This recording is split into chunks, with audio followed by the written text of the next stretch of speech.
Alléluia. Ok, j'espère que chacun d'entre nous a passé une bonne journée, que le jeûne n'a pas été trop difficile.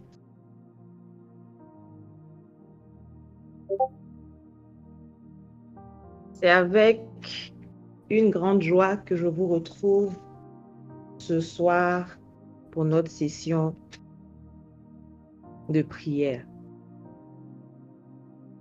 Nous allons élever la voix, nous allons dire merci au Seigneur de ce qu'il nous a gardés, il nous a protégés tout au long de cette journée et il nous permet de nous retrouver en ce soir encore sur cette plateforme. Ensemble, disons merci au Seigneur. Père, je veux te dire merci. À toi seul soit toute l'honneur et la gloire.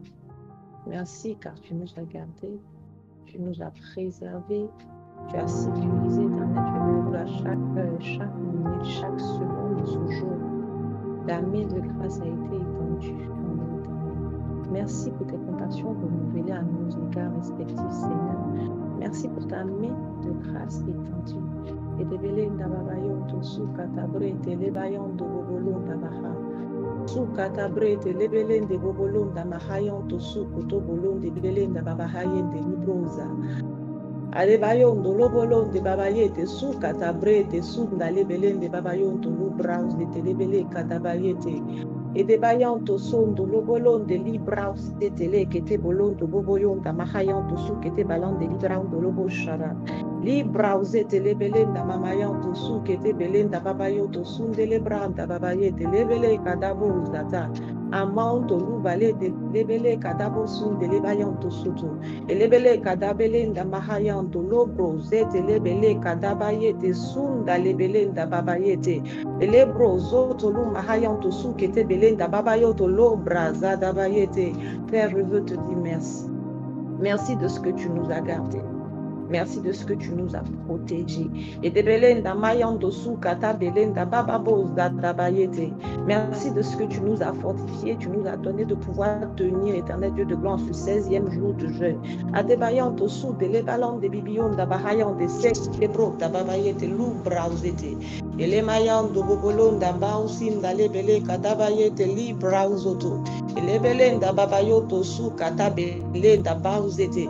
Et d'où bayanto sun de lebele kadaba antu brauzete le balon de babayete li katabayete ndamaha.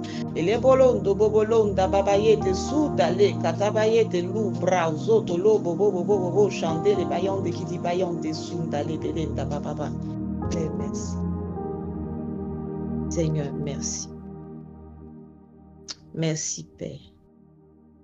Merci Seigneur. Merci Seigneur. Au nom de Jésus. Merci Papa. Merci Père. Au nom de Jésus. Amen. Nous allons prier et nous allons confier ce moment au Seigneur. Nous allons lui dire de venir prendre le contrôle de tout ce qui sera dit en ce soir. Les bros, les baillons de bro.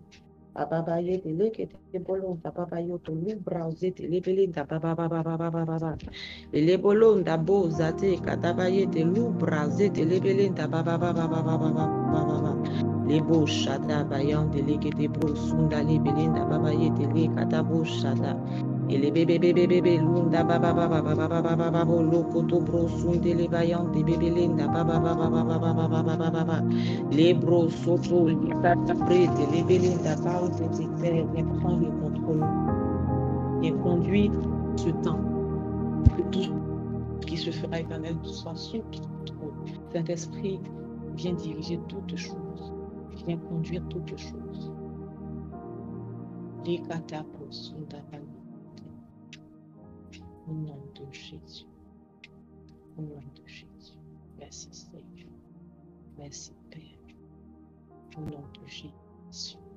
Amen. Amen.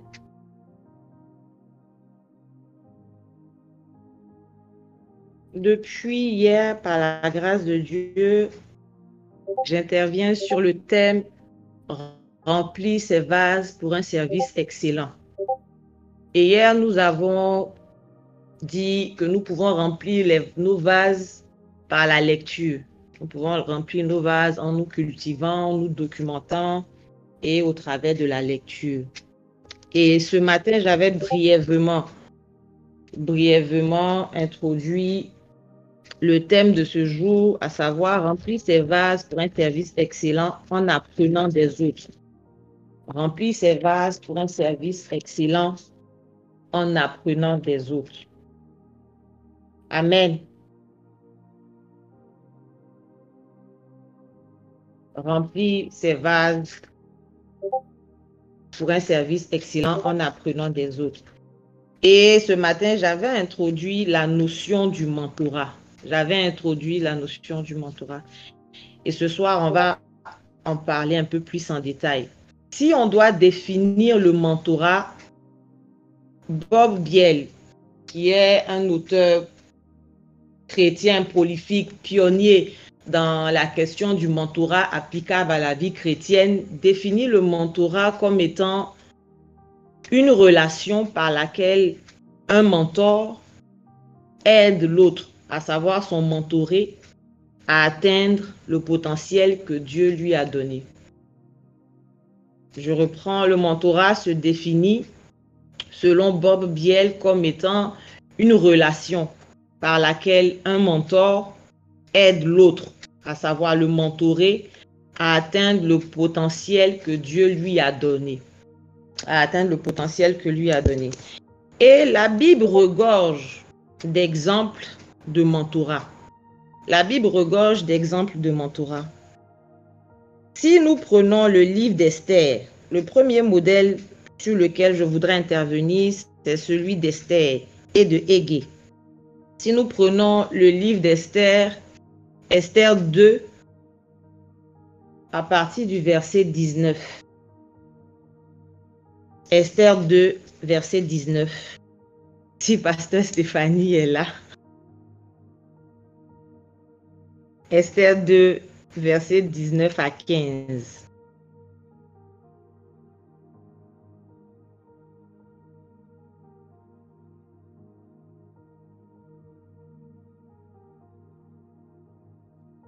Esther 2, verset 15 à 19, je veux dire, c'est ça? Non, verset 9 à 15, pardon. Ah, 9 à 15, ok. 9 à 15, pardon. Ok. Esther 2, verset 9 à 15. La jeune fille lui plut et trouva grâce devant lui. Il s'empressa de lui fournir les choses nécessaires pour sa toilette et pour sa subsistance. Lui donna 7 jeunes filles choisies dans la maison du roi et la plaça avec ces 7 jeunes filles dans le meilleur appartement de la maison des femmes. Esther ne fit connaître ni son peuple ni sa naissance, car Mardoché lui avait défendu d'en parler. Et chaque jour, Mardoché allait et venait devant la cour de la maison des femmes pour savoir comment se portait Esther et comment on la traitait. Chaque jeune fille allait à son tour vers le roi Assuérus après avoir employé 12 mois à s'acquitter de ce qui était prescrit aux femmes, et pendant ce temps, elles prenaient soin de leur toilette, 6 mois avec de l'huile de myrrhe et 6 mois avec des aromates et des parfums en usage parmi les femmes. C'est ainsi que chaque fille allait vers le roi. Et quand elle passait de la maison des femmes dans la maison du roi, on lui laissait prendre avec elle tout ce qu'elle voulait. Elle y allait le soir et le lendemain matin, elle passait dans la seconde maison des femmes, sous la surveillance de Shazak, eunuque du roi et gardien des concubines. Elle ne retournait plus vers le roi, à moins que le roi n'en eût le désir qu'elle fût appelée par son nom.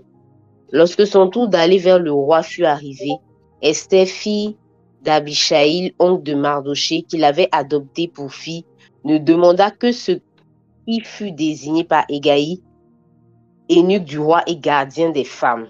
Esther trouvait grâce aux yeux de tous ceux qui la voyaient. Amen. Amen. Donc, on voit que Esther, pour entrer dans sa destinée, a eu un mentor en la personne de Hégé. Et c'est ce qui a fait sa particularité Et on peut déjà se dire, rien qu'en lisant l'histoire, que c'est ce qui lui a donné de capter un peu plus l'attention du roi. Ça lui a donné de capter un peu plus l'attention du roi. Donc, on revient à la définition que j'ai donnée tout à l'heure, qui est que le mentorat est la relation par laquelle un mentor aide l'autre à atteindre le potentiel que Dieu lui a donné.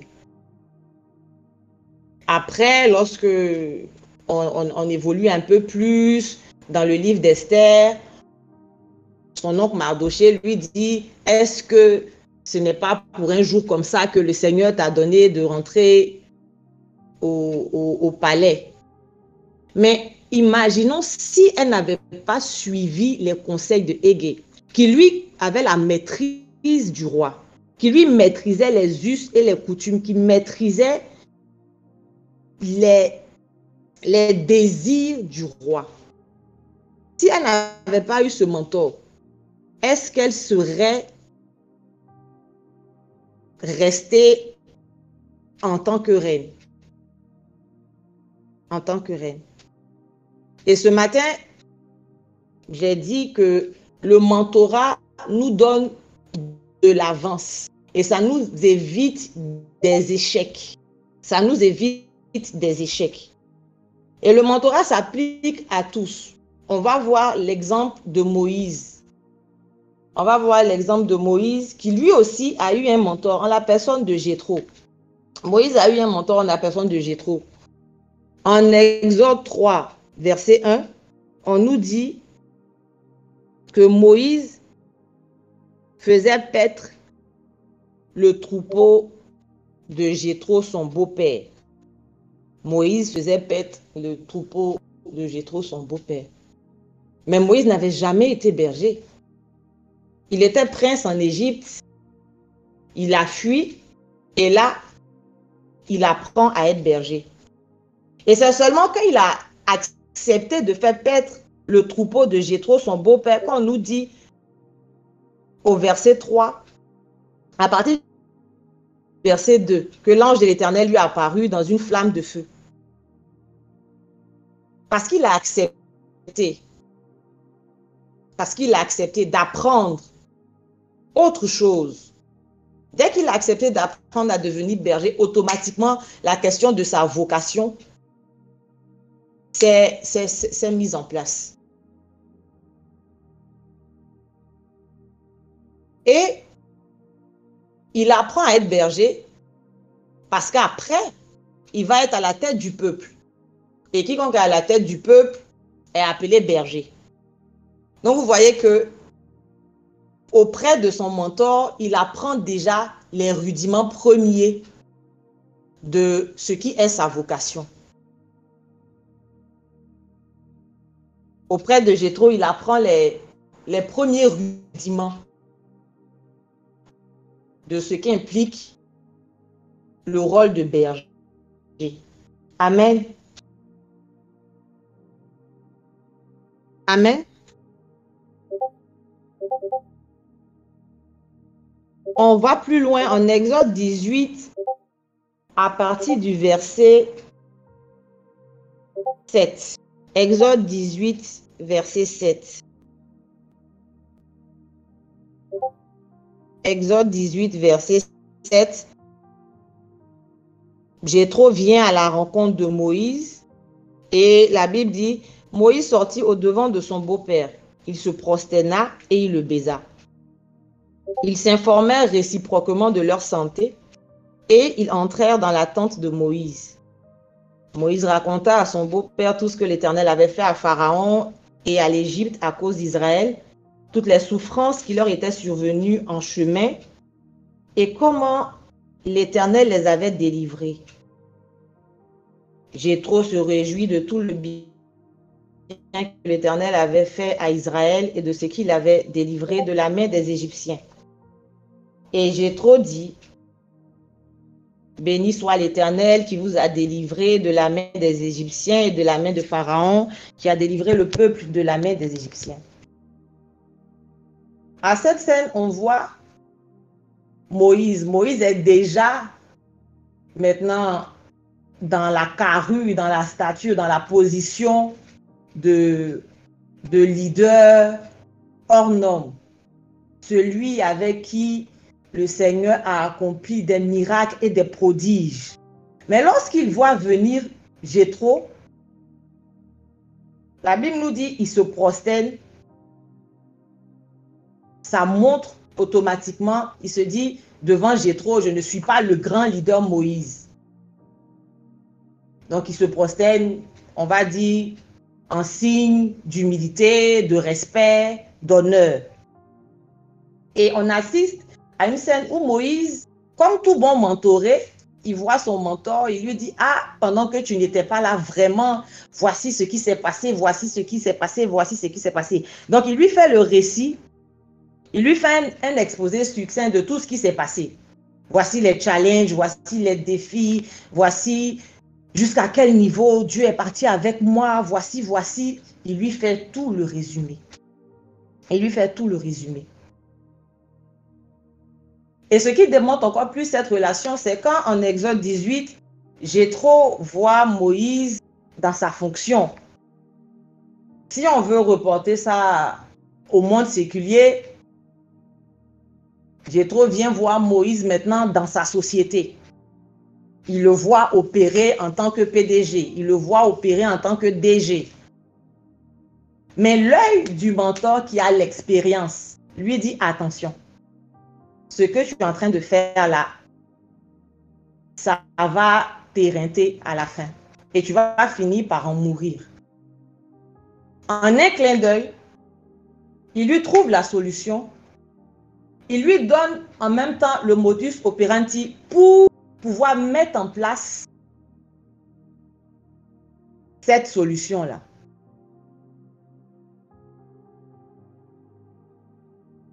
Et ce matin, on avait dit que au travers d'apprendre des autres, au travers du mentorat, le but du Seigneur, c'est également d'épurer nos caractères, notre caractère, pardon.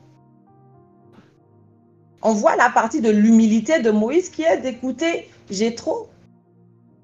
Si c'était sous nos cieux actuellement, de toi à moi, on est sûr qu'on n'allait pas dire, ah, mais quand même, Dieu fait trop fort avec moi. Si c'était ça, il allait me dire, Dieu aurait pu me révéler si c'était ça là. Dieu peut me dire, mais l'humilité, il a écouté. Il a mis en place. Et Jéthro va jusqu'à lui donner une fiche détaillée de poste en fait. Jéthro écrit l'offre même de recrutement de ceux qui vont maintenant aider Moïse dans cette tâche-là. Amen.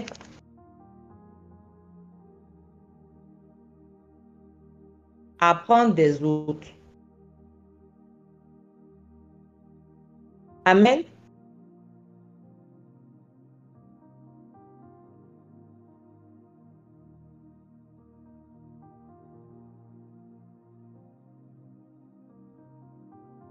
Vous m'entendez? Je crois qu'il y a quelqu'un qui ne m'entend pas.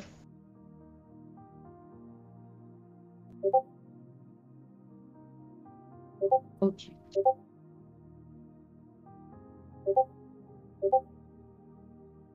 Et donc, on voit que peu importe le niveau auquel le Seigneur nous aura envoyés, on aura toujours besoin d'un mentor. On aura toujours un référent. On aura toujours un référent qui, en un clin d'œil ou juste au cours d'une conversation, pourra nous aider à décanter des challenges, des défis en un temps record. En un temps record.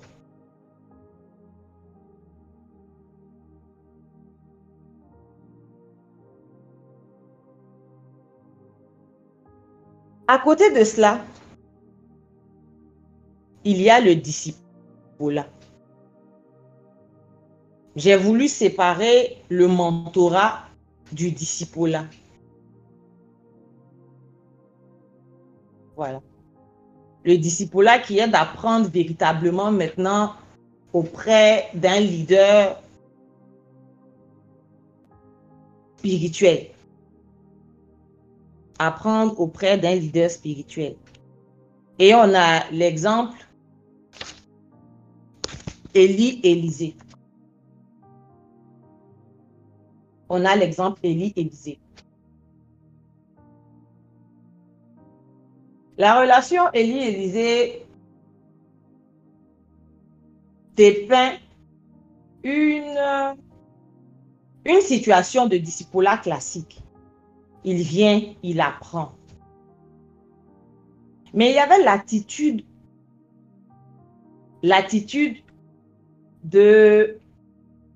d'Élisée. Il agissait, il observait tout ce que son maître faisait. Et je crois que c'est parce qu'il a vu assez de choses. Il a suffisamment compris la fonction. Il a suffisamment vu le fonctionnement. C'est pour ça qu'il a été allé jusqu'à demander la double portion. Il a été jusqu'à demander la double portion. Pourquoi? Parce que il est resté focalisé. Il est resté focalisé. Il est resté là à agir comme l'ombre de son maître. Il est resté là à travailler, à observer. Il y a eu la question d'intentionnalité. Il est resté là à apprendre tous les rouages du ministère. Et c'est conscient d'avoir bien compris tous les rouages du ministère qu'il a pu demander la double portion. Dans notre apprentissage auprès d'un leader spirituel, nous devons être concentrés. Nous devons être véritablement concentrés dans un apprentissage intentionnel. Dans tous les cas, depuis hier, on comprend que la clé du remplissage du vase, c'est la question d'intentionnalité.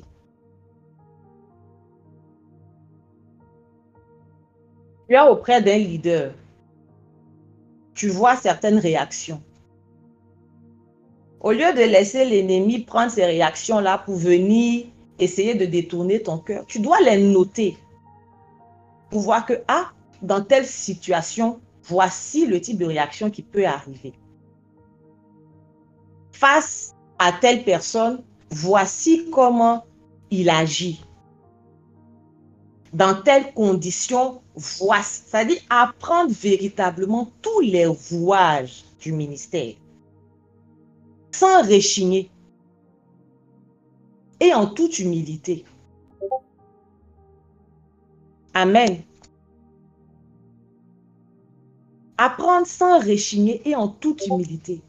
Agir comme l'ombre de ton leader, du Père que Dieu t'a donné.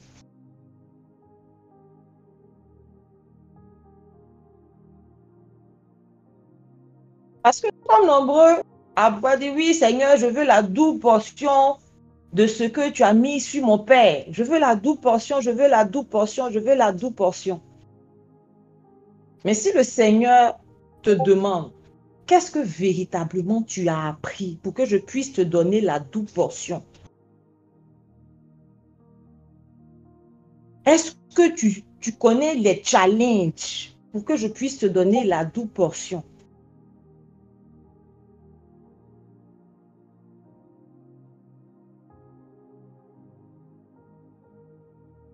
Amen.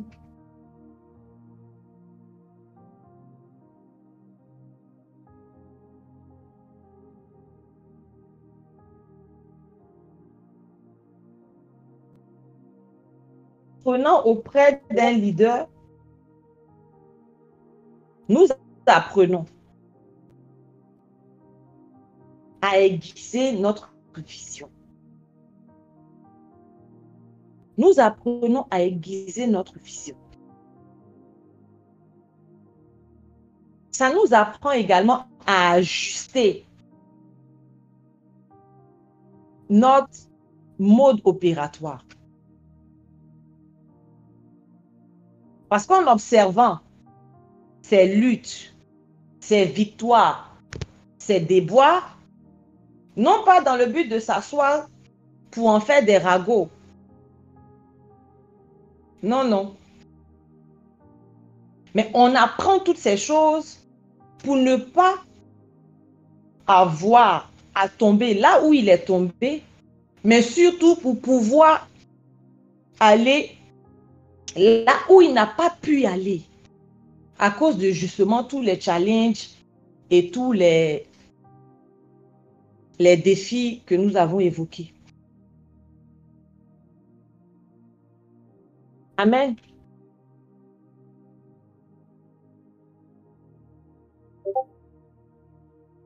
Apprendre des autres. Apprendre des autres est le chemin par lequel nous développons et nous acquérons les capacités nécessaires pour nos succès futurs. Véritablement.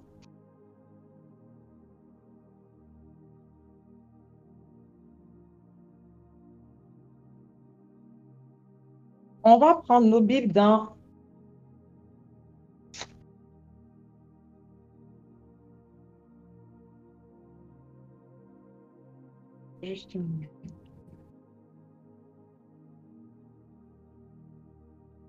Nous allons prendre nos Bibles dans Philippiens 4, verset 9. Philippiens 4, 9.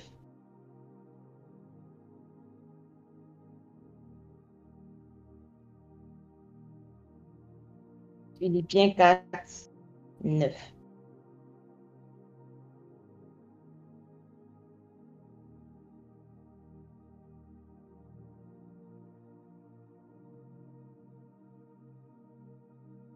Ce que vous avez appris, reçu, vu et entendu de moi, ce que vous avez vu en moi, pratiquez-le, et le Dieu de paix sera avec vous.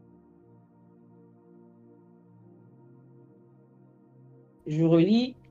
Ce que vous avez appris, reçu, entendu de moi, et ce que vous avez vu en moi, pratiquez-le, et le Dieu de paix sera avec vous.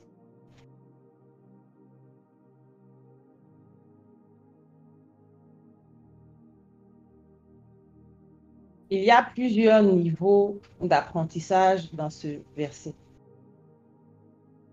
Ce que vous avez appris, premier niveau.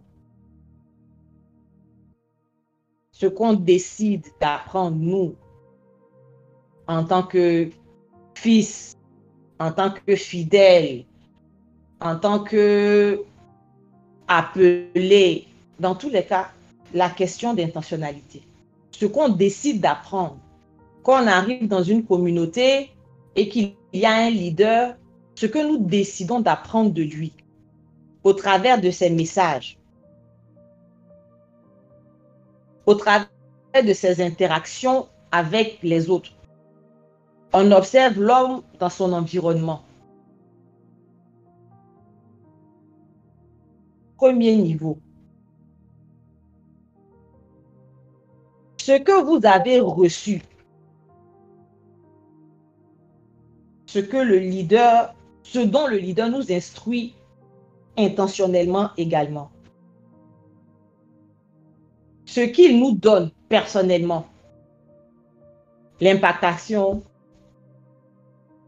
les orientations, toutes ces choses-là. Deuxième niveau d'apprentissage.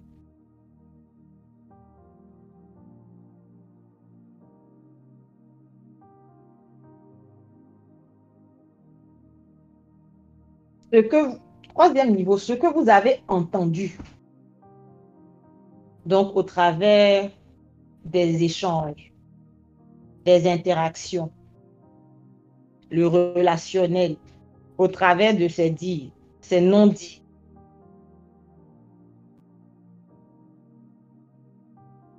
Un autre niveau d'apprentissage. Ce que vous avez vu en moi, ce pourquoi tu t'es approché, ce pourquoi tu as décidé de rester auprès de ce leader-là. La vision, les valeurs, tout ce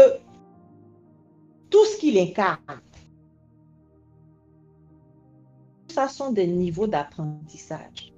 Et le but n'est pas d'apprendre tout ça et de laisser ça dans un carnet, au chevet du lit ou dans son sac. C'est de le mettre en pratique. Le mettre en pratique.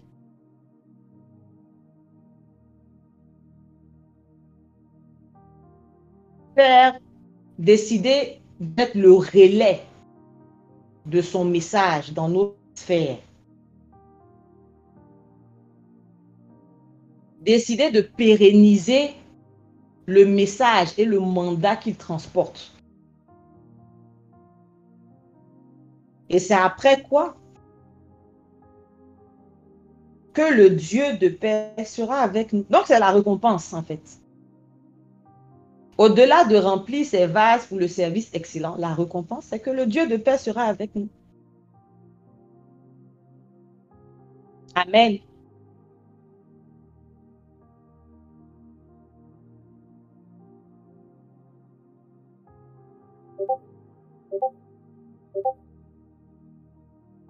Et après, il y a un autre niveau d'apprentissage. On peut apprendre de tout le monde. On peut apprendre de tout le monde. Tu peux remarquer des aptitudes particulières chez une sœur. Tu peux remarquer des aptitudes vraiment que tu as toujours voulu avoir dans la vie d'un frère. Tu l'observes, tu l'observes, tu l'observes, tu l'observes. Et en toute humilité, vu que le but de tout ça, c'est de créer en nous un caractère pieux, bienveillant, et de développer en nous les fruits de l'esprit.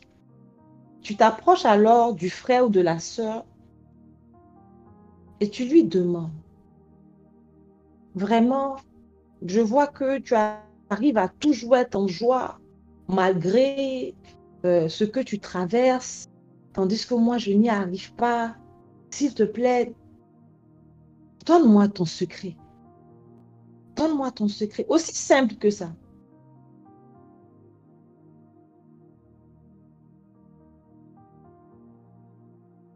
Nous ne sommes pas en compétition. Non, non. Tout ça fait partie du projet communautaire de Dieu. Donc, nous ne sommes pas en compétition. Et nous ne sommes pas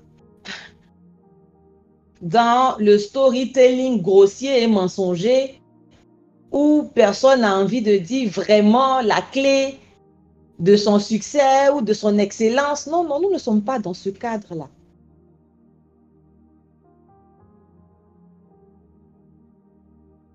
Donc, il n'y a pas de honte, de peur à aller vers l'autre et lui demander.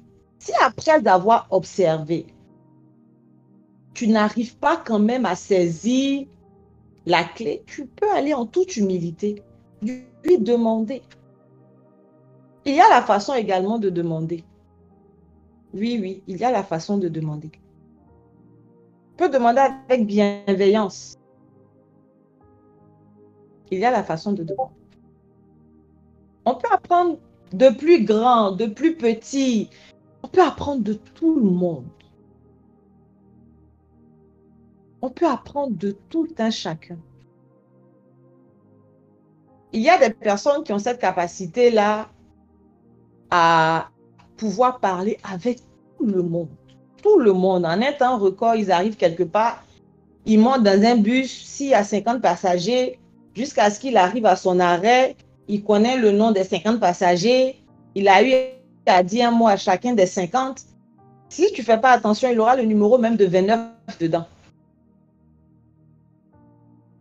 Si tu sais que pour là où Dieu t'appelle, forcément, il y aura la question d'interaction et que tu as des soucis à ce niveau, si tu vois qu'il y a un frère, il y a une sœur qui a vraiment le don, approcher, ah vraiment, je n'arrive pas, comment tu fais? Si tu vois que pour une raison ou pour une autre, tu n'arrives pas à faire le tri, voilà, tu n'arrives pas à catégoriser les relations. Tu t'ouvres à tout le monde, à tout va. Tout le monde connaît ton histoire, c'est-à-dire, toi, dans ton quartier, du boutiquier jusqu'à, je ne sais pas moi, le chauffeur de Warren, tout le monde connaît ta vie, tu n'arrives pas à compartimenter ta vie. Il y a des gens qui y arrivent. Tu peux simplement t'approcher de cette personne. J'ai vu que, bon, tu ne t'ouvres pas à tout va et tout et tout. Ah, moi, j'ai tel problème. Je ne sais pas faire la différence entre les relations. Je parle trop et tout et tout. Comment toi, tu arrives à faire ça? Aussi simplement. Aussi simplement.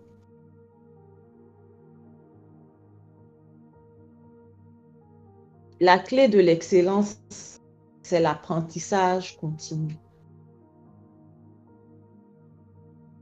Donc, toutes sortes d'apprentissage. Toutes sortes d'apprentissage. Et en dernier, il y a l'apprentissage au travers de la lecture. Ce qui n'a rien à voir avec lire pour se cultiver. Je m'explique. Sauf une grâce véritablement particulière de pionnier pour un domaine bien précis, la plupart du temps, dans pratiquement tous les domaines, nous avons des dévanciers. Dans pratiquement tous les domaines, nous avons des dévanciers. Il y a à chaque époque des personnes qui font office de figure de proue. Le Seigneur peut t'avoir dit, tu seras la prochaine Catherine Kuhlman. Et donc, quand toi, tu prends les livres de Catherine Kuhlman, tu ne lis pas ça juste avec un regard détaché. Quand toi, tu prends ces ouvrages, tu t'imprègnes autant que peut se faire de tout ce qu'elle a traversé. Tu t'imprègnes de son message. Tu t'imprègnes des valeurs qu'elle caractérisait.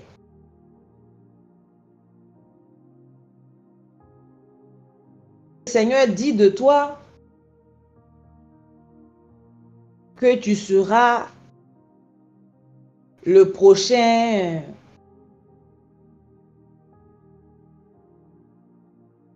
mania du pétrole, vu que pour l'instant, peut-être, tu n'en connais pas un physiquement, tu fais des recherches, tu trouves celui qui correspond à ce que Dieu veut faire avec toi. Et donc, tu prends ces livres pour également apprendre.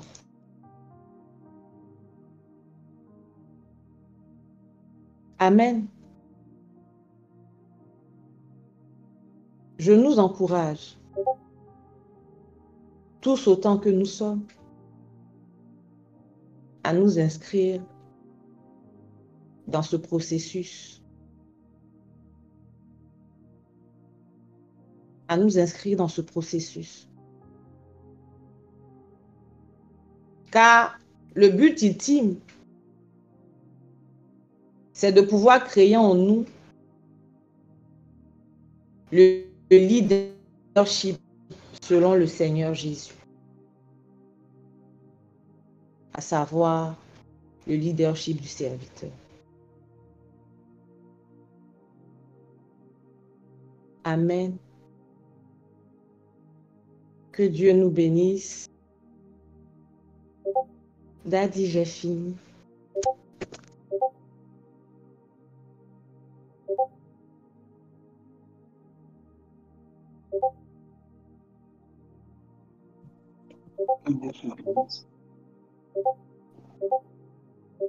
Amen.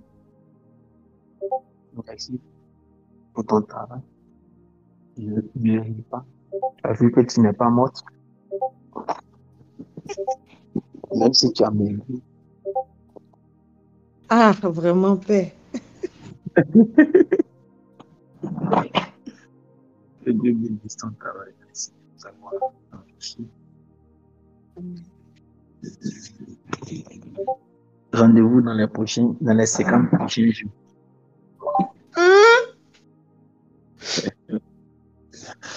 Rendez-vous dans la prochaine 50 jours. Tu auras ton thème pour les 50 jours.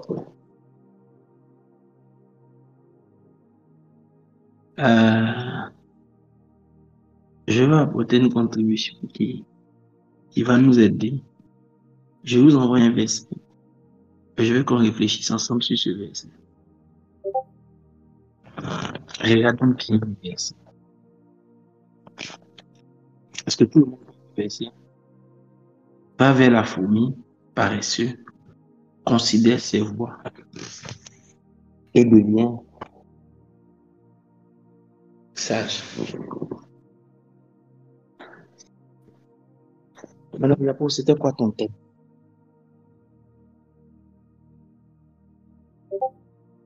Remplir ses vases pour un service excellent. Lire, se cultiver et apprendre des autres. Ok.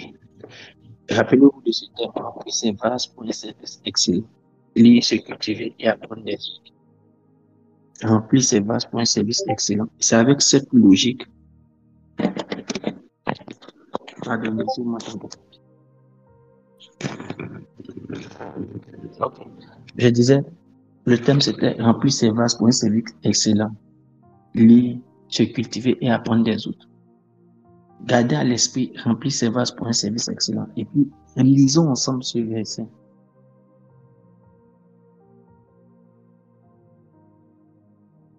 Pasteur Stéphanie, est-ce que l'écho a diminué?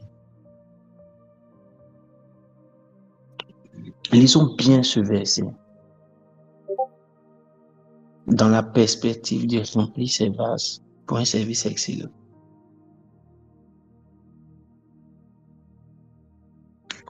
Quand on va finir, on va encore un autre verset. Va vers la fourmi, paresseux, considère ses voies et devient sage. Je veux que une ou deux personnes, en une minute, me donnent leur point de vue. Une ou deux personnes, en une minute, donnez-moi vos points de vue.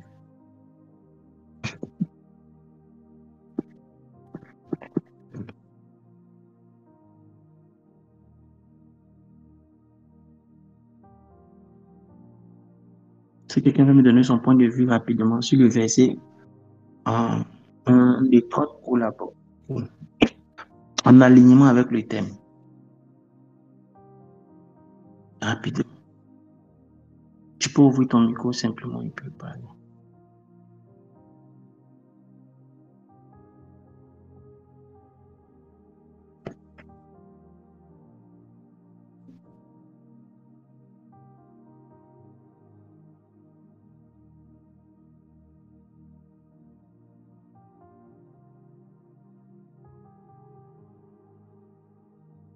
Quelqu'un. Oh, pourquoi il n'y a personne?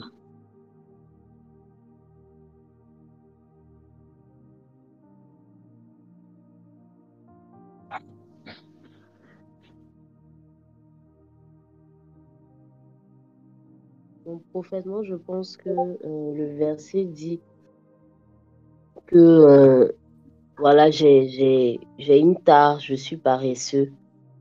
Donc, je dois aller vers quelqu'un qui ne l'est pas, l'observer, apprendre de lui, afin d'acquérir la sagesse pour ne plus avoir ce défaut-là.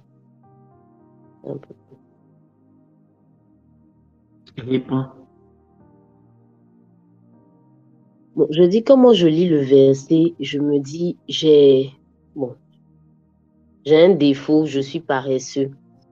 Donc, pour pouvoir me débarrasser de ce défaut, je m'approche de quelqu'un qui ne l'est pas. Ici, par exemple, la fourmi, je l'observe, j'observe tout ce qu'elle fait et tout. Et à la fin, je finirai par devenir sage, je finirai par vaincre ce défaut que j'ai.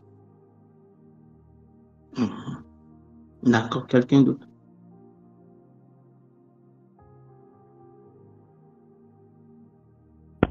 Bonsoir, ça va. Bonsoir à tous. Oui, bonsoir. La fourmi, on Oui. la trouve beaucoup active. Elle n'est pas inerte. Donc déjà, qu'on demande à quelqu'un qui n'a pas cette habitude de se mouvoir, d'aller vers elle, c'est déjà d'accepter le fait que lui-même, il n'est pas actif, qu'il doit aller vers quelqu'un qui est beaucoup actif. Considérer les voies de la fourmi, c'est apprendre en observant. En observant et retenir des choses et devenir ça. La fourmi amasse. Elle amasse quand il y a de l'abondance. Tout ce qu'elle trouve, elle amasse. Et quand il y a la disette, elle se sert de ça pour se nourrir. C'est ce que je vois comme. D'accord. Merci beaucoup. Dieu te bénisse. Amen. Que te bénisse. Quelqu'un d'autre est en train d'écrire, c'était papa prédigé. Ok, Mathurin, va rapidement. Daddy, je peux m'essayer. Vas-y. Ok. D'accord. Moi, je pense que quand on dit d'aller vers la fourmi, c'est avant tout accepter ses limites en termes de connaissances. Et puis se dire que pour pouvoir progresser, on a toujours besoin de s'inspirer de quelqu'un. Donc, quand on dit que de considérer la voie de la fourmi, c'est surtout s'inspirer de quelqu'un qui a déjà de l'expérience dans le domaine dans lequel on veut s'engager. Et en le faisant, ça nous permet d'acquérir une certaine maturité et aussi d'apprendre beaucoup plus de cette personne-là. Et c'est à cela qu'on acquiert cette sagesse-là. Le fait même de reconnaître ses limites et aller vers quelqu'un qui a une grande expérience du domaine dans lequel on veut, c'est ça aussi la sagesse.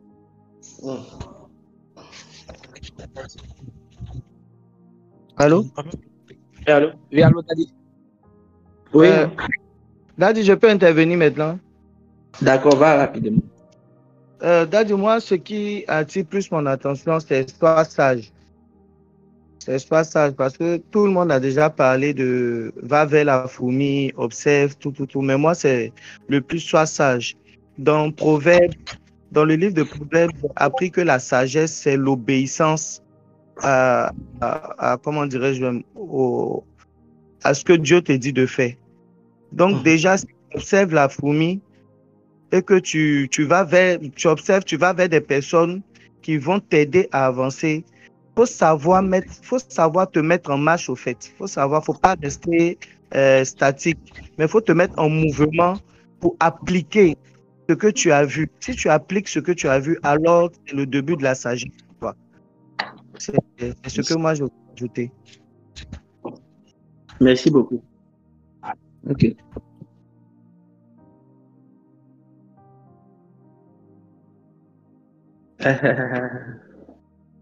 Non, papa, ouvre ton micro, tu as parlé. D'accord. Papa, pour dire, ouvre ton micro, après, on va finir un moment, Yola.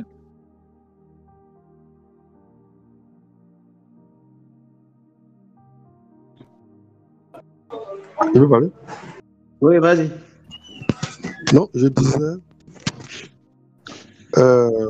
pourquoi d'abord le choix de la fourmi? Parce que ce n'est pas fait au hasard. Si le test parle de la fourmi, pourquoi le choix de la fourmi? Et que représente-t-elle dans le domaine du travail?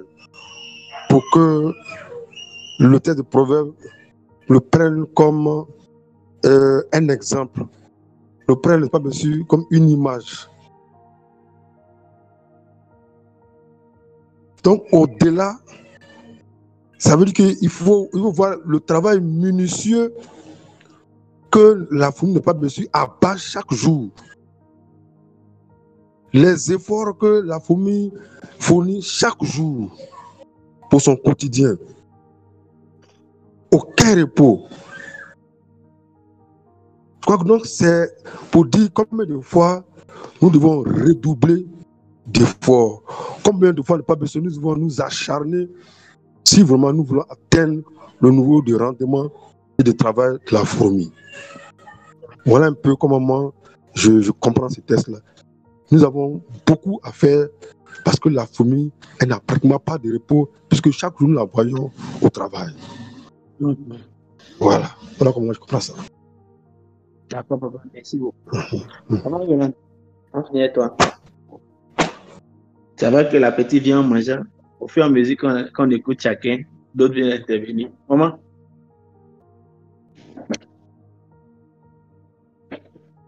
Pardonnez, ouvrez le micro de maman.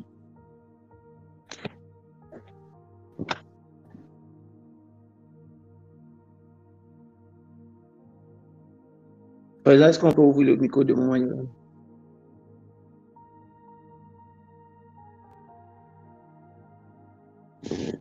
Oui, maman, vas-y. Ok.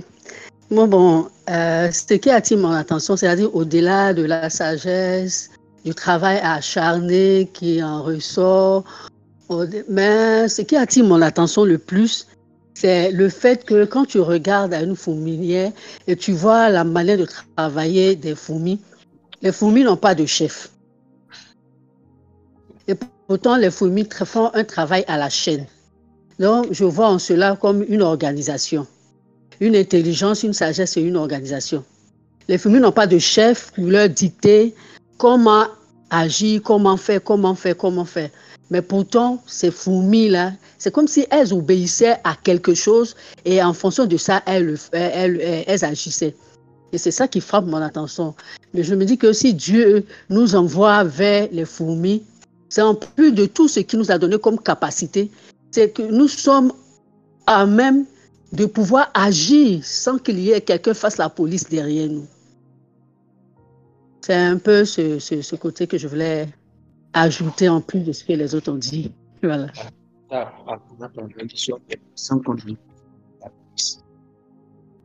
D'accord. Merci beaucoup. Amen. J'ai mis un autre verset. Dans le deuxième verset que j'ai mis, j'ai pris certaines parties en fait. C'est le verset qui parle de là où Jésus a manifesté sa gloire pour la première fois, il a transformé l'eau en vin. Il a dit qu'il y avait des vases, 6 vases de terre, de pierre destinés aux purifications des Juifs et qui contenaient chacun 2 ou 3 mesures. Donc, qui n'étaient pas remplis, mais qui avaient un minimum. Marie dit, il faut qu'on laisse Jésus, on suive ce que Jésus a fait. Et puis, ce que Jésus fait, il dit, remplissez les vases. Quand on finit de remplir les vases, vous savez ce qui se passe, il ordonne, on apporte l'eau des vases à l'ordonnateur de réponse et on compte que c'est du vin. Et le verset 11 dit, on dit, tel fut à Cana en Galilée, le premier des miracles que fit Jésus. Il manifesta sa gloire et ses disciples crurent en lui. Ça, c'est selon le livre de Jean. Quelqu'un d'autre dira, il manifesta sa gloire pour la première fois. Ça veut dire que la première fois où Jésus va manifester sa gloire et qui va lui donner à voir beaucoup de disciples plus tard, c'était là. Amen. Et là, c'est le texte qui répond au thème. Remplir ses vases pour un service excellent. Tant que les vases n'étaient pas remplis, ils servaient à la purification des Juifs, à quelque chose de très basique, alors qu'ils pouvaient servir à autre chose sans qu'on le sache. Il y avait un besoin. Jésus n'a pas transformé ce qui était dedans pour répondre aux besoins. Jésus, avant de répondre aux besoins, a dit remplissez. Et par la suite, les vases sont devenus des instruments de la gloire. Je voudrais donner ça comme une conclusion avant de venir interpréter la fourmi. C'est chez eux, les vases pour la purification des Juifs, là, c'est série d'agas. On ne comprend pas bien. Pour qu'on comprenne mieux, c'est pour l'ablution. C'est l'équivalent des séries d'agas ici. Quelqu'un comprend bien quand il dit série d'agas. C'était pour l'ablution. Donc, c'était vraiment ce qui était basique, quoi. Des plus basiques. Voilà. Mais, de ce qui était le plus simple et le plus méprisable, Jésus en a fait un instrument de gloire. Mais la seule chose qu'il a fait au milieu, il dit remplissez ça. Il y a certaines personnes qui doivent apprécier la saison dans laquelle on est et puis considérer que l'accomplissement de certaines prophéties les concernant peut se faire en fonction des besoins de la saison. Mais pour cela, il faut une seule chose, accepte de remplir ou d'être rempli. Jésus dit, remplissez d'eau ces vases. Moi, je vais transformer, vous remplissez. Quelqu'un comprend ce que j'ai en train de dire le plus simplement possible. Si nous acceptons de remplir, Dieu va utiliser ça, le reste pour manifester sa gloire. Si nous ne pouvons pas accepter de remplir, si nous ne pouvons pas prendre ce message comme étant une nécessité de se laisser remplir ou de remplir notre vie de quelque chose qui nous sera utile pour briller dans une saison, il sera difficile à Jésus de manifester sa gloire. Peu importe ce que tu es et ce que tu fais aujourd'hui, si tu comprends que tu dois te remplir, ton service sera plus excellent. Et comme je vous dis, je ne limite jamais la notion de service uniquement qu'à l'église. C'est pourquoi dans son intervention, elle a d'abord parlé matin d'un mentorship relatif au monde séculier, relatif à la vie de toujours. Parce que, écoutez, quelqu'un a dit ce matin quand je l'écoutais, il dit on est une seule personne. Tu n'es pas 2, 3 personnes, tu es une seule personne, tu as un esprit. Et ton rôle, c'est ce à quoi tu es appelé, c'est d'être témoin partout où tu es. Donc, même quand tu es au travail, c'est là-bas, toi, tu sais Dieu. Donc, ton service, en fait, c'est là-bas. Donc, si tu veux avoir un service plus excellent, remplis tes vases par rapport au lieu où tu sais. Si ça doit être la compétence professionnelle, académique, séculière, ministérielle, tu es obligé de le faire. Maintenant, l'une des clés majeures pour pouvoir arriver à le faire se trouve au niveau de la fourmi. Je voudrais apporter ma contribution concernant la fourmi. À qui l'auteur parle? À des hommes ou aux animaux? L'auteur du livre de Proverbes, il parle à des hommes ou aux animaux?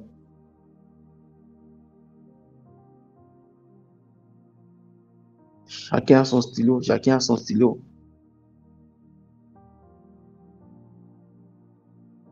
L'auteur de ce verset, il parle à des hommes ou aux animaux? La madre ici dit aux hommes. Et toi, tu dis quoi?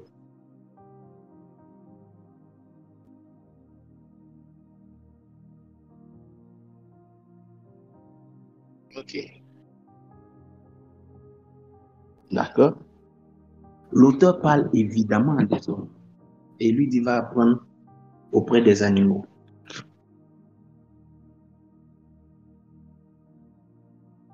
L'auteur parle à des hommes. Il parle à un homme et puis lui dit va apprendre auprès d'un animal. Maintenant, la clé ici, pour vraiment bien apprendre, parce que le schéma ici, il dit à un homme va apprendre auprès d'un animal et qui Un animal qui fait partie des plus petits animaux, qui soit visible au-delà des microscopes. L'un des plus petits animaux, c'est ça, qui peut être visible sans un microscope, c'est la fourmi. Écoutez, pour pouvoir arriver à bien apprendre, ou bien pour pouvoir arriver à vraiment remplir ses vases, en apprenant de quelqu'un d'autre, ou bien peu importe la situation, ne regarde ni ta taille, ni sa taille, regarde ton manque.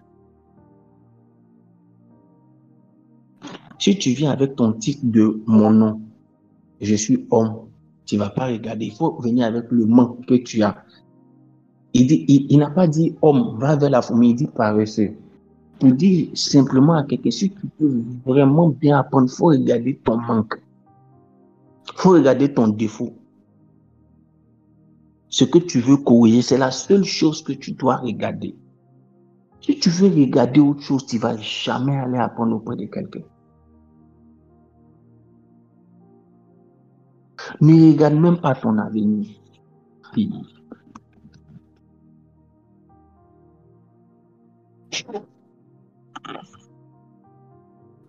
Regarde ton manque. Il faut t'appeler paresseux pour que tu puisses aller vers une fourmi.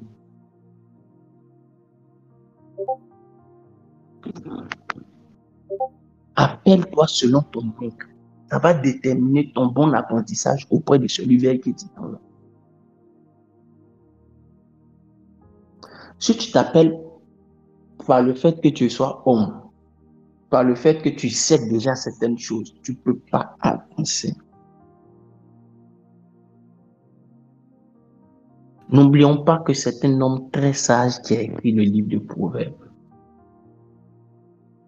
Et cet homme sage dit, si tu veux bien réussir, il faut accepter d'être appelé paresseux pour que le modèle de la fourmi t'inspire. Va vers la fourmi en tant que paresseux, pas en tant qu'homme.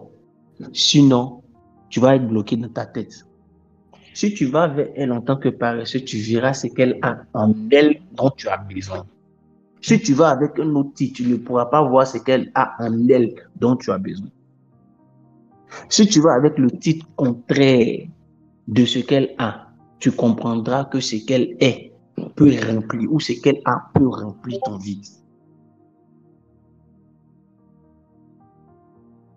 Quelqu'un me comprend bien?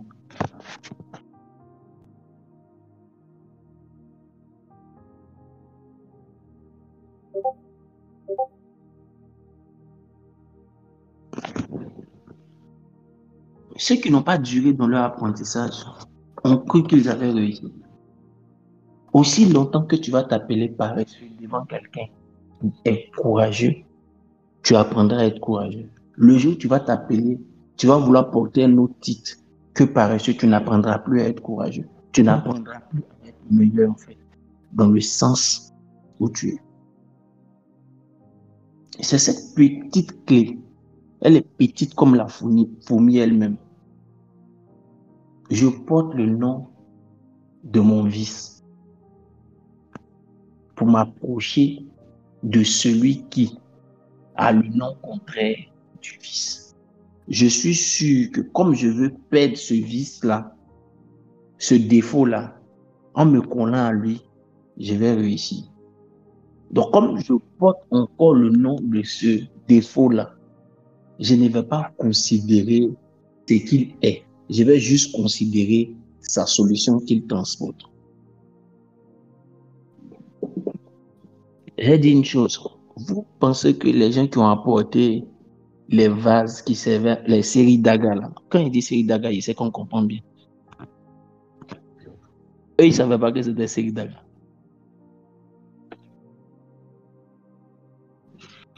Ceux qui ont rempli les séries d'agas savaient que c'était série d'agas. Mais ceux qui ont bu le bon vin là, ils n'ont jamais su que c'était série d'agas. Ils ne vont jamais croire que c'est série d'agas qui a fait sortir ce vin. Eux, ils vont considérer le vin. Quand on est en train de remplir ces vases, on doit oublier notre fierté pour vraiment bien remplir ces vases. Voici un vieux maître de la loi qui dit à Jésus, qu'est-ce que je dois faire pour hériter le royaume des cieux? Oh, c'est une grande leçon de théologie. Il est vieux, il est maître de la loi, il maîtrise la loi. Mais quand il a écouté le jeune homme de 30 ans, il dit, Joe, ce que tu dis est profond. Qu'est-ce qu'il doit faire pour hériter le royaume des cieux? Et puis il lui dit simplement, pendant que l'homme va vers la mort, il lui dit, il faut revivre. Mais il y a revivre comment? Il dit, il faut naître de nous. Emploie une nouvelle vie. Emploie un nouveau type d'apprentissage. Parce que quand on est de nouveau, on redevient bébé, donc on apprend encore. Il dit, il faut réapprendre une nouvelle manière de faire. Il faut apprendre quelque chose de nouveau, quelque chose de particulier, quelque chose. Oublie ce que tu savais. Et va vers une logique à laquelle tu n'es pas encore accoutumé, habitué. Ou bien va vers un perfectionnement pour lequel demain sera meilleur. Je vais finir en vous disant une chose. Elle a parlé des disciples. Est-ce que vous savez comment Élisée était très riche?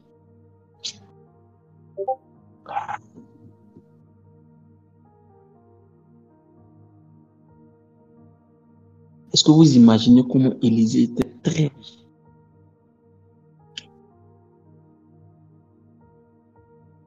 Il était très très riche.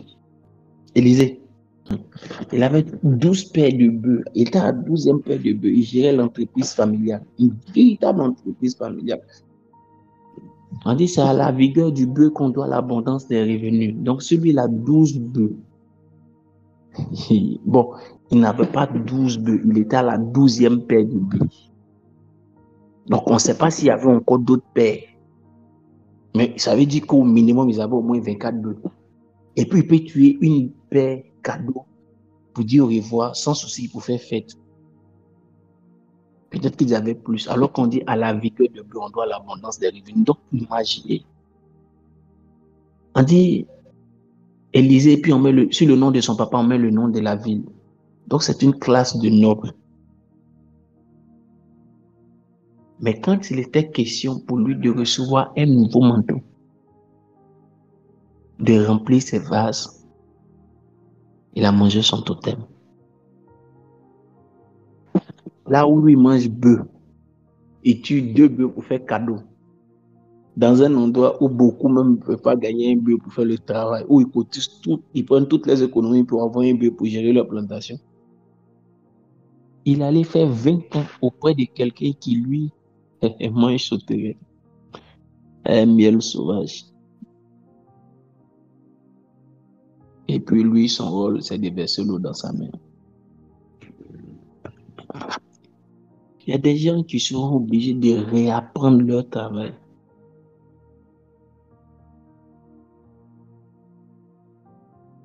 Il y a des gens qui seront obligés de réapprendre leur travail auprès de certaines personnes. Loin de ce qu'ils avaient, ils savaient déjà faire. Ce que tu sais faire peut être utile, mais ça sera utile plus tard. Pour le moment, ce qui est utile, c'est d'oublier ce que tu sais pour mieux apprendre. Ce que tu sais sera utile, mais ça sera utile plus tard. Pour le moment, pour certaines personnes, ce qui est important, c'est d'oublier ce qu'ils savent et ce qu'ils sont et de s'appeler paresseux pour apprendre auprès d'eux. Et quand il a fait ça, vous connaissez la suite. Je peux vous donner encore un autre exemple. Le verset que je vous ai donné hier de Paul, disciple du grand maître Gamaliel. À son époque, Gamaliel était la référence théologique. Il n'y avait pas d'autre référence théologique. Et quand tu peux dire quelque part que tu es de l'école de Gamaliel, il n'y a rien à dire. À coup sûr, tes portes sont ouvertes.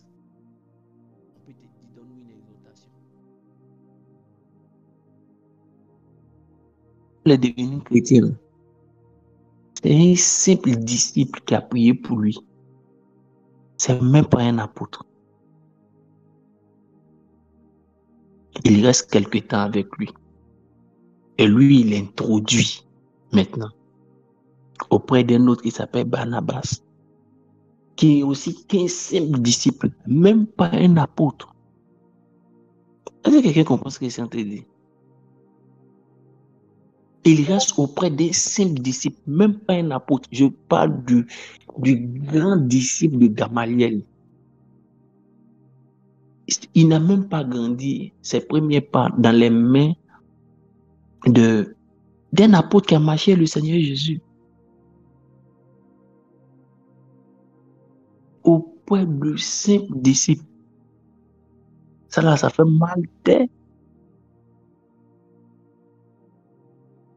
Si on parle même d'Ananias, même parmi les dangereux, même là, il n'est rien.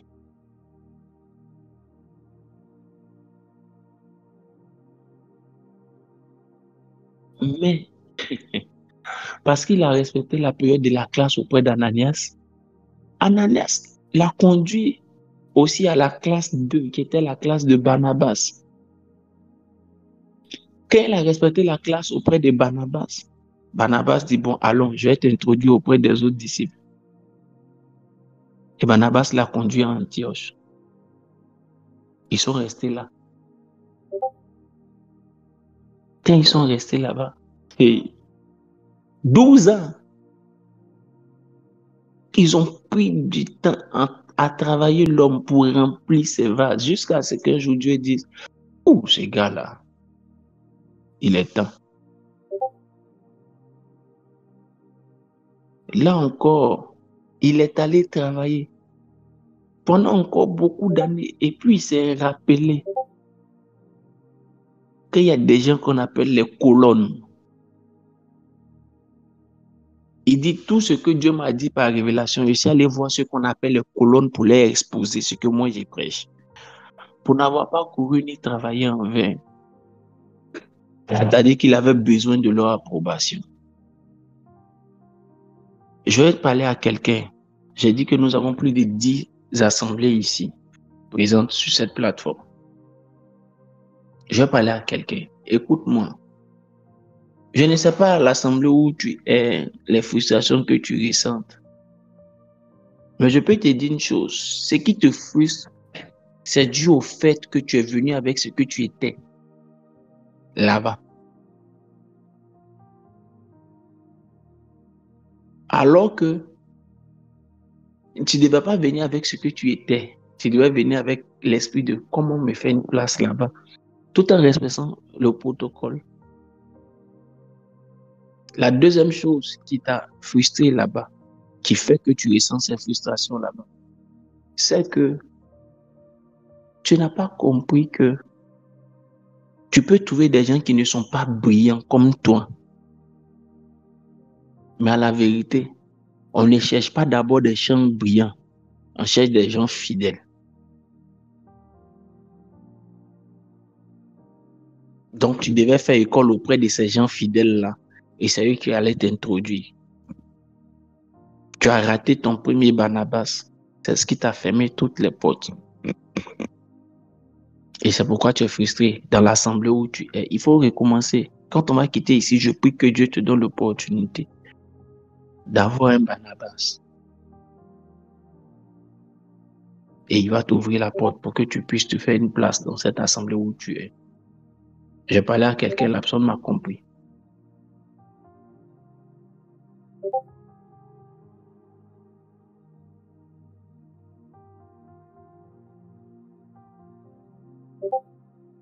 Frères et sœurs, je vais finir en nous disant, s'il vous plaît, essayons, mais vraiment essayons, de nous considérer comme étant des paresseux pour réussir auprès des fourmis et les courageuses. Si tu ne veux pas te voir comme un paresseux, tu ne pourras pas réussir auprès d'un courageux parce que tu regarderas autre chose que sa force. Dieu bénisse la vie de quelqu'un. Ce n'est pas une soirée de prophétie. Donc, on ne va pas continuer dans la prophétie.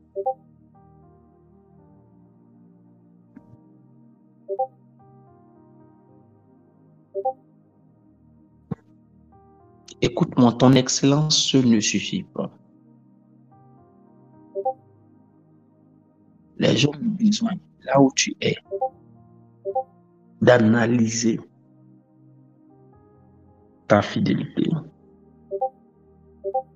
et ta loyauté. Les gens ont besoin de pouvoir faire le processus. Arrête d'être frustré.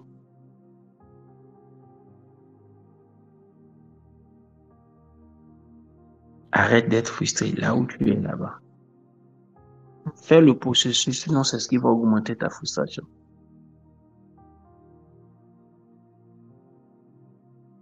Fais le processus normal, sinon ta frustration va encore croître.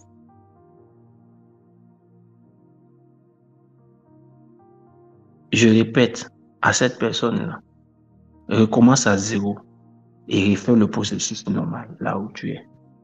Oublie ce que tu es. Si tu fais le processus normal, les gens vont voir ce que tu transportes comme compétence. Et tu seras un sujet de gloire pour Dieu là-bas. Mais si tu t'obstines, tu vas continuer dans la frustration. Ce soir n'est pas une soirée de prophétie, mais Dieu veut que je parle à quelqu'un. Peut-être que c'est dans le monde professionnel, peut-être que c'est dans une assemblée, mais peu importe là où c'est, accepte leur process. Ton temps de prière va se signaler. Accepte leur process. Entre dans le moule de leur process, ça te donnera un nom. Ok, donc c'est toi ma fille. Oh, tu as vu s'il avait insisté pour dire c'est pas le temps de prophétiser, donc je ne prophétise pas. Il allait te tuer ma fille. Yako. Accepte d'entrer dans le moule de leur process. Il n'y a pas de mal. C'est juste pour un temps. On peut te mettre sur quelqu'un qui est moins brillant que toi. C'est ce que Dieu veut. Il va faire tout le travail, tu vas faire tout le travail, il va engranger la gloire. C'est pour un temps. Demain, tu trouveras des gens qui travailleront pour toi. Fais le process. Fais le process.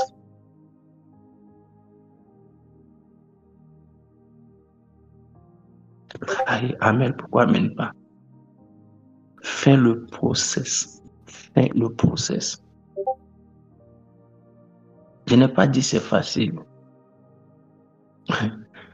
Faites le process. Suivez le process. Apprenez à entrer dans le moule.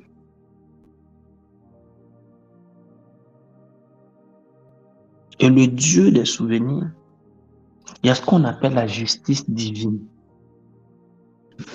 Par le principe et par le mystère de la justice divine, il n'y a aucune bonne chose qu'on fait, aucune chose juste qui ne nous est pas capitalisée, qui ne nous est pas ramenée. Ce n'est pas parce que les hommes ont vu ou qu'ils n'ont pas vu que ce n'est pas capitalisé par Dieu. C'est comme quand tu pries pour ton patron, ou bien quand tu te forces à travailler pour que les erreurs de ton patron, de ton R+1, soient couverts par la qualité de ton travail. Que tu veux ou non, ça va t'envoyer plus tard une certaine récompense aux yeux de Dieu. Pourquoi? Si tu es fidèle dans les moindres choses. David faisait les guerres pour Saül, mais il considérait que c'était les guerres de Dieu. Pendant que Saül cherchait à le tuer, la Bible dit qu'il menait les guerres de Dieu pour Saül. Et paf, quand il devient roi, plus tard, il dit dans le livre des Psaumes, Ceux que je ne connais pas m'obéissent au premier ordre. Ceux qui ne sont pas les fils de ma mère me suivent. D'où ça peut venir? C'est parce que il est resté dans le process.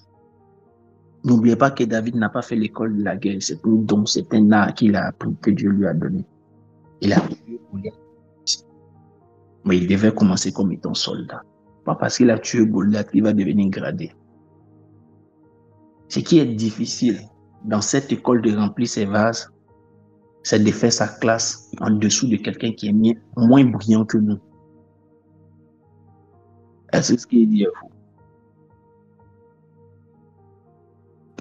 Je répète, ce qui est difficile dans cette affaire de remplir ses vases, c'est de faire ses classes en dessous de quelqu'un qui est moins brillant que nous.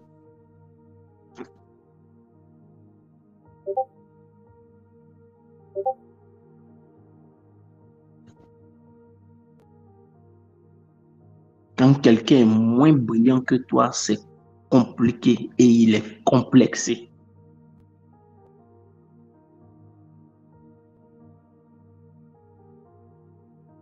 Pour réussir, il faut juste t'appeler paresseux et considérer que même si c'est une fourmi, elle a un art. Au moins, elle a été choisie pour être chef. Peut-être qu'il y a quelque chose qu'elle a réussi dans cette boîte-là. C'est pourquoi elle est chef. Donc, qu'est-ce qu'elle a réussi pour être chef? Tu regardes.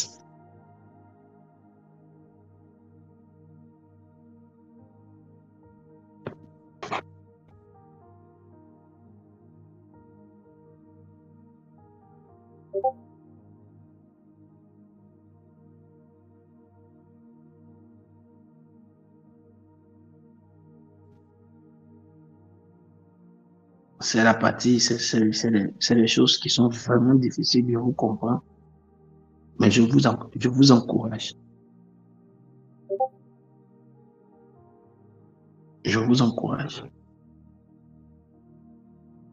Il y a beaucoup de personnes qui sont entrées dans des mondes de structure et qui plus tard sont devenus les lions de la structure.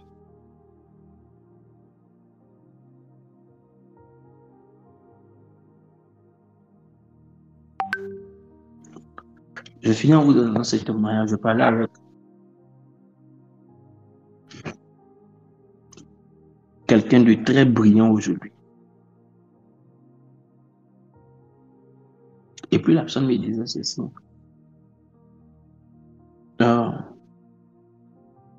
Pasteur, tu sais, j'ai moi été dans une boîte où je suis entré dans la boîte comme étant juste moins qu'une, je ne sais pas si j'ai dit une africaine, mais comme une standardiste, quelque chose de vraiment trop simple, loin de tout ce que je connaissais, mais vraiment loin de tout ce que je connaissais. Et c'était pas vraiment mon dos. Je me suis forcé à entrer dans les boîtes. C'est pas quelqu'un qui sait entrer dans les boîtes. Elle sait vraiment pas entrer dans les boîtes. Elle ne sait pas le faire. Parce que elle est vraiment brillante. Mais très brillante. Mais elle dit, là, j'ai forcé. J'ai vraiment forcé. Dès que j'ai forcé, j'ai accepté d'entrer dans la boîte. Je me suis rendu compte qu'il y a une faille dans leur système. Dans leur base de données d'email, j'ai vu beaucoup de questions relatives au domaine dans lequel j'opère. Alors j'ai pris et puis j'ai décidé de les aider rapidement. Et en étant record, j'ai tout fini. Et les gens se sont rendus compte que leur problème était résolu dans le mail qui concerne mon domaine juridique. Alors ils ont regardé, ils ont dit, c'est toi qui as fait. J'ai dit oui. Ils m'ont enlevé là où ils étaient. Et puis ils m'ont donné le secteur.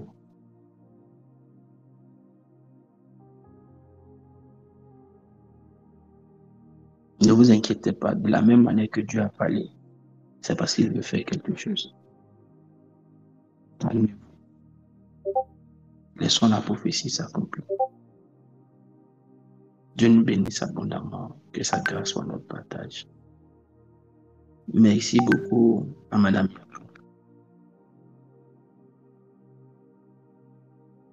Je prie pour tous ceux qui ont eu à faire des entretiens, qui ont eu à déposer leur dossier quelque part, qui s'attendent à un coup de fil ou qui doivent faire des entretiens demain. Qu'il y ait un miracle de Dieu qui s'opère pour qu'il y ait des témoignages à la fin de ce mois, de ce que d'autres ont été débauchés, d'autres ont été rappelés, même quand ils ont fini des entretiens, parce que il y a une marque de Dieu sur le dossier pour lequel les gens n'avaient pas envie de se séparer d'eux, ils avaient besoin que les gens se battent pour te prendre. Et je prie et je déclare par la puissance et par le miracle de Dieu que cette parole soit. Je prie et je déclare de nouvelles opportunités d'emploi, plusieurs, de nouvelles opportunités de valorisation de vos compétences.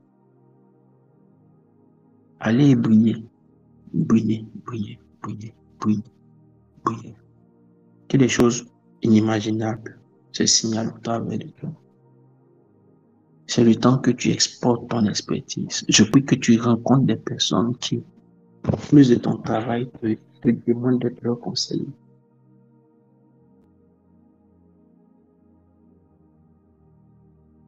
Je prie que tu rencontres des personnes qui considèrent ce que tu es,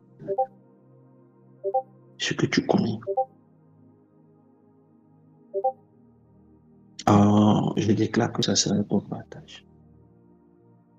Je déclare que ça sera ta portion. J'annonce à la vie de quelqu'un une relocalisation. Écoute-moi, j'annonce à ta vie une relocalisation professionnelle. Une relocalisation professionnelle.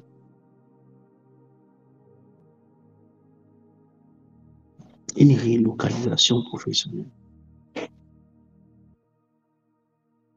À un endroit où travailler ne sera pas une peine, mais ça sera un plaisir.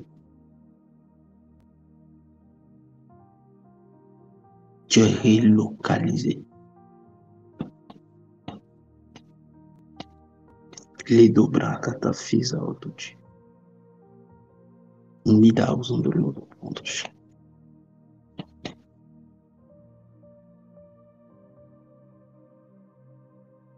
Il est vrai qu'on dit à un certain âge, il est difficile d'être embauché. Mais écoute-moi, c'est pas pour les gens brillants comme toi. C'est pas pour les gens talentueux comme toi.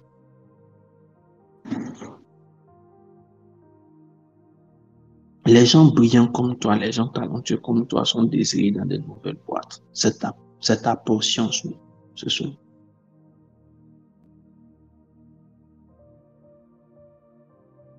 Les 6 prochains mois seront des mois de troubles. De troubles parce que beaucoup d'entreprises vivront des pertes de leur gros cerveau comme toi. C'est de toi que je parle. Regardez, ici au Togo, j'ai visité une seule entreprise au Togo. La seule entreprise que j'ai visitée au Togo, quand j'ai fini là-bas, je leur ai dit voilà quelque chose que votre patron doit faire parce que voilà les problèmes de l'entreprise. S'il a besoin de moi, qu'il m'appelle, je viendrai. Les personnes à qui je parle, mais si nous-mêmes, j'ai dit non, vous ne pouvez pas prendre la responsabilité. Mais vous-même, allez m'envoyer tel élément de telle partie du pays. Envoyez-moi ça. Quand ils ont envoyé les réunis, les deux, quelque part, j'ai fini de faire leur travail. J'ai dit, bon, ok. C'est fini, la matière a quitté le bureau. Aujourd'hui, je vous parle, j'ai vu un poste. La société est en train de réembaucher 12 personnes parce que les cerveaux là, les effets qui étaient là-bas. L'onction est en train de relocaliser certaines personnes pour les faire briller ailleurs. Il faut qu'il y ait des ténèbres quelque part pour que ta lumière soit valorisée. Tu es en train de briller. L'onction t'envoie briller. Oh my God. Va et brille. brille. Brille fort. N'ayez pas peur de reposer vos dossiers encore dans de nouveaux postes, pour de nouveaux endroits. N'ayez pas peur. N'ayez pas peur. Que Dieu nous bénisse abondamment. Bonne soirée à tous.